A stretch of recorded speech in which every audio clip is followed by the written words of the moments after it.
The redstone repeater and the redstone comparator, they are two of the most simple redstone pieces in Minecraft, but what can they actually do? Hello, how's it going? My name is Fawzen and welcome to another redstone video here in our our beautiful redstone world. And as I mentioned, today we are going to be working with redstone repeaters and redstone comparators. Now, I am not much of a redstone guy myself, but I have done some redstone projects in the past, and I've never really looked fully into redstone comparators and redstone repeaters, and today that is what we are going to be doing. And right before we begin, there are actually a few other things that we have to mention before we go into redstone repeaters and comparators, and that first one is actually right here, and that is the power level. And basically, I'm going to open F3 and I'm going to zoom in on it. It says power 15. If I go right here, it says power 14, and here it says power 13, and the reason for that is actually redstone blocks output a signal strength of 15. So the torches and levers, and most of you guys know this already, but buttons, pressure plates, all those kinds of things output a signal strength of 15. And you actually can't get a piece of redstone that has a higher signal strength than 15 in vanilla Minecraft. But you can get it lower. As we saw, this will slowly decrease one by one until it runs out. But you can actually create signal strengths that are less than 15 using either the iron pressure plate or comparators. There's a lot of ways to do it, and we're going to go through a few more of those today. But over here, this is actually another example of how you can power blocks. So right here we have the redstone torch, and you know, like normal, it'll power redstone, but actually above the redstone torch, the block above it, it will actually give power to that block. So if we check right here, the power level is 15, even though it has gone through a block. That is just one of the things that the redstone torch does. But also, it does not power the block that it is behind. So if I break this right here, you can see that, oh well, that is a strange example. That was actually powering this block and then powering it. But if we put that torch, you can see it does not power the block it is directly on. And over here, levers do something similar. They will power the block they're plugged into, so you could take power off the bottom, the side, the top. But things like redstone blocks actually don't do that. So you can do redstone, like normal, but they don't power these blocks. And the last thing we're going to mention is weak powering and strong powering. Now, you can do both of these two blocks, and here is a good example. So we have a redstone torch, and that makes a redstone signal. So you can take it off in all the directions like normal. But if we run this power into a block, it actually weak powers that block. Now, if we had a block above that torch, it will strong power it. And that is actually what we're showing over here. So it will weak power this block. And what you can do is you can take that signal out with a repeater. Even though redstone wouldn't do anything. Bad example again. But yeah, if I block this off, you can see that it does not actually power that redstone dust, because this is a weak powered block. But if I did that exact same thing, I put a repeater in here and I put a redstone dust on it, it becomes strong powered. And the difference is, like you can see here, weak powered does not put a signal on the other side, but repeaters will actually strong power a block, and you can actually take that out with redstone dust. So there's the power level, the different ways you can power blocks. Some of them power the block directly, some of them don't, and also weak powering blocks and strong powering blocks. I think I may have just said strong powering box. I meant blocks. After mentioning some of those things like power levels and also strong powering and weak powering, we can actually move into the repeater. That is the first one we're going to be talking about. And right here I have a redstone torch as our first one. If we open up F3, this is a power level of 15, and it goes all the way down to 1 right here. And after that, you can see it goes dark and there's no more particle effects. That is actually a power level of 0. We can open that up too. And what you can actually see is if I replace the power level 0 with a redstone lamp, it will be powered, because 1 can go directly into that lamp, and you still have power. But if you wanted to go any further, you wouldn't actually be able to. Unless, of course, you had a redstone repeater. This actually makes the signal go further, and as you can see right here, it actually strengthens it and brings it all the way up to 15. And right here, this is a 1. You can go directly from 1 to a repeater and continue on. Our next little example here is actually locking a redstone repeater. Now, you can't actually do this with redstone power. You can see right here, this redstone repeater acts like normal, but over here, we can actually lock this repeater, and it gets this weird bar thing. I think that's Bedrock, actually, yeah. So, as you can see, this redstone repeater is going into the side of this one, and what that does is it locks it. And what that means is we can actually turn this off and it stays locked. Now, this doesn't just apply for when it's powered. You can also lock it for when it's not powered. And that just means that the redstone repeater stays the way it is while it is locked. Next up again is powering into blocks, that strong powering and the weak powering. So as you can see right here, if I run this redstone repeater into this lamp right here, it can go through the block and power it. But a normal redstone piece of dust can do that as well. But what a normal redstone piece of dust can't do is this. The redstone repeater strong powers that block. So you can take a signal strength off the bottom or even off the top, anywhere you want, but you can't actually do that. What do I have set up here? I don't even know what I set up. This is what it's supposed to be. The same thing, but with redstone dust. You can see that it doesn't actually power these ones. This one right here is another really common thing that repeaters are used for, delays. And you can see that one really well here. As soon as I flick this lever, that light on the left will turn on, and this one will slowly tick. And that is because redstone repeaters have a delay. And even as I turn it off, it takes effect. See how it slowly ticks off. You can actually set these to either 1 tick, which is short, 2, 3, or 4. And we have an example for that right here. Watch those lights. I'll actually hover a little bit, and you can see they turn on because this is the shortest one, set to 1, and it'll go first, second, third, and fourth. And I think the delay is a 20th of a...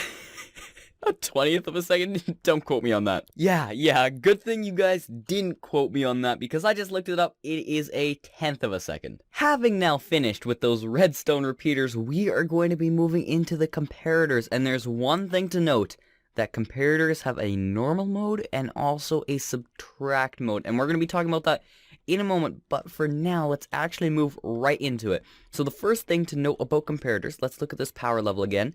This would be 15. 14, and this one is going to be 14. Now, while repeaters actually take any input and set it to 15, comparators actually take what they are inputted and output that same thing. So right here, this is 15, 14, 14 again, then it drops to 13, and then this one is 13 and 12. And another thing that it does is actually this. So right here, we've got 15 and then 14. So as you can see right here, this is 14, and if we input 14 into the side of the comparator, nothing happens actually, because these are equal strengths, so nothing ends up happening. But if we output 15 into the side of a comparator that is inputted with a power of 14, it actually turns off, because 15 is more than that. So you can just say it's more powerful, and it just turns it off. Gone. Now we have another example, and this one is going to be in subtract mode. So right here, we are going to be doing that power level again. This is 14, and what subtract mode does is, as you might have guessed, subtract things. So if we do 14 in, that is the first number, then you minus the second one. So this would be 14. So 14 minus 14 equals 0, so nothing actually ends up inputting. But this one is one further away. So if I turn this on, we have 15, 14, 13, and 14 right here. So 14 minus 13, and we get a total of 1. And we'll talk about that more in a moment. But for now, let's actually look at the comparator's other ability, which is to get signals through blocks, like chests, like containers and things. So this first one has one single item in it, and the comparator outputs a power level of 1. If there was nothing in here, if there was nothing in here, it would output a power level of 0. And another cool thing that you can actually do is this. So if I break this comparator and I put a block right here, it can still detect through a block, which is really nice for hiding your redstone. Over here, we have 2, and we also have 3. Now, these are set to the minimum, so if I took even a single one away, it would drop down to 2. You can look on the Minecraft wiki for which container amounts to which signal, and by that I mean, it's not just chests. You can do all the containers. Like, you could even do a cauldron. So if I grab a cauldron and some water, I find this really funny. You can actually do a cauldron. So this is a power of 0, and now it is 1. Or, no. That one is full, so that's actually a power level of 3. But if we were to empty this out with bottles, it would actually drop. So all of the containers in Minecraft can output something with the comparator, and you can check that out on the Minecraft wiki. Moving on to the next one is actually a redstone power pulse extender. Normally, if you press a button, it will power, and then it'll end up depowering, right? But with a pulse extender, it actually doesn't. And right here, you'll notice that this power level is staying 15. And that is because the 15 is going through here. Comparators keep it the same. They make this block 15. This is 15. And then the comparator keeps that going. So what you actually need to do is you need to remove this block right here and replace it with a redstone dust. So if we come back over here and we press this again and watch the power level, it goes 14 and 13 and slowly down. The more comparators you have, the faster, well, the longer the pulse lasts. And this is a really easy way to make redstone pulse extenders, because before they were, a little bit more difficult. Not that I ever used them before, because, like, I didn't do redstone. Now we are getting into the snazzy stuff. This is actually just put here as an example. So, right here, this is the normal hopper sorter. I guess you could call it normal. This is classic, guys. This is classic. So it actually uses a lot of different things we mentioned today. So right here, you can see that this comparator is outputting a signal strength of 2. If we come back over here, I totally deleted it. But yeah, the amount is 41, 42, 43, 44, 45. And that is on a hopper. So on a chest, it's a little bit different. I think it was about a stack and 55. But if we add one single other item, this will... Did I just put a whole stack in there? Well, if we had just put one more item, this would actually have gone to 3. And then it would travel down to this spot right here.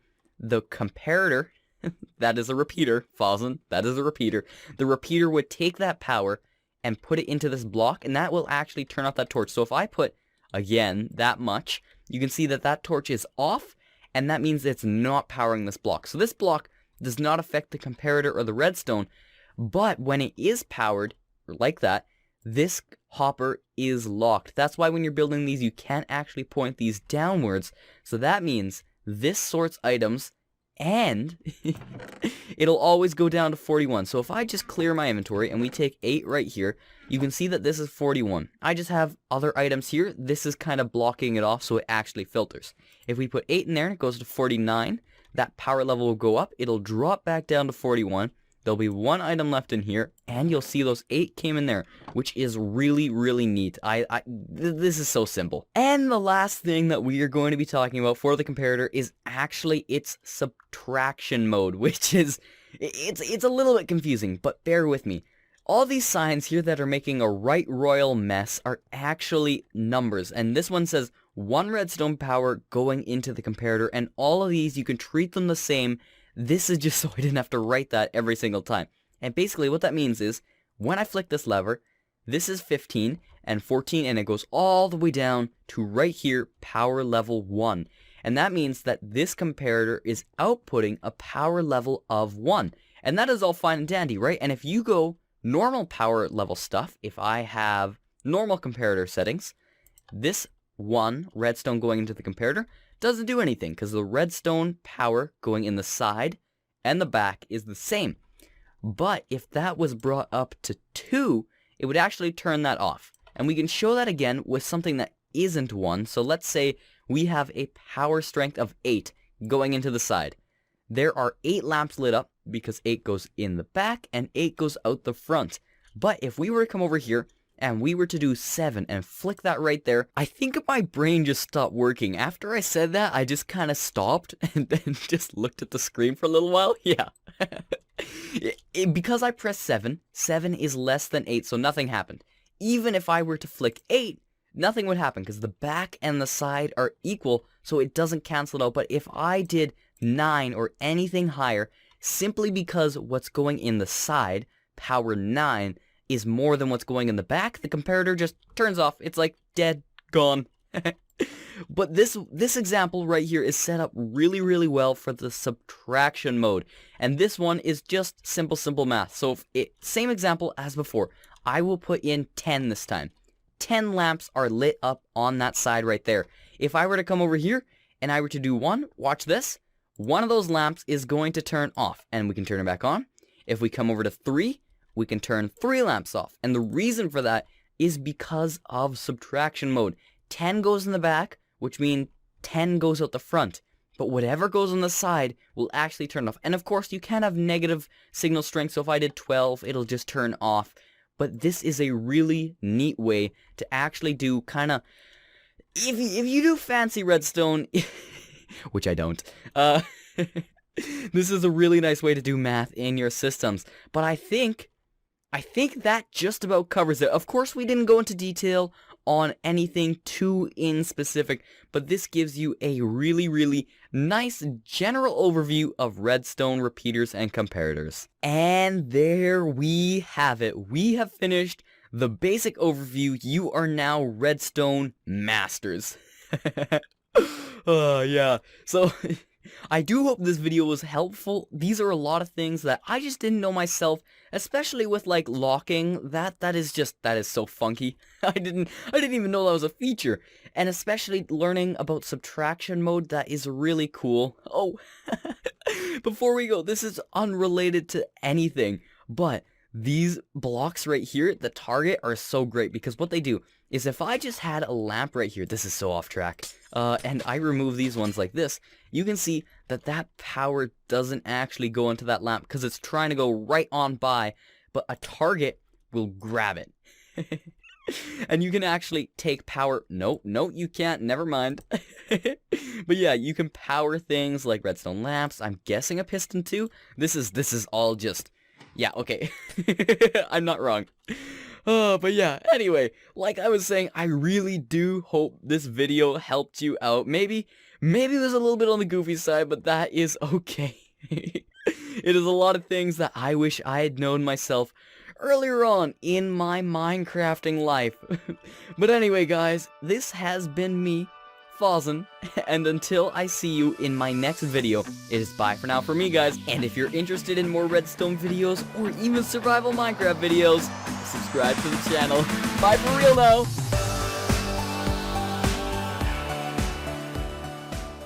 But if we were to come over here and we were to do 7 and flick that right there. Oh.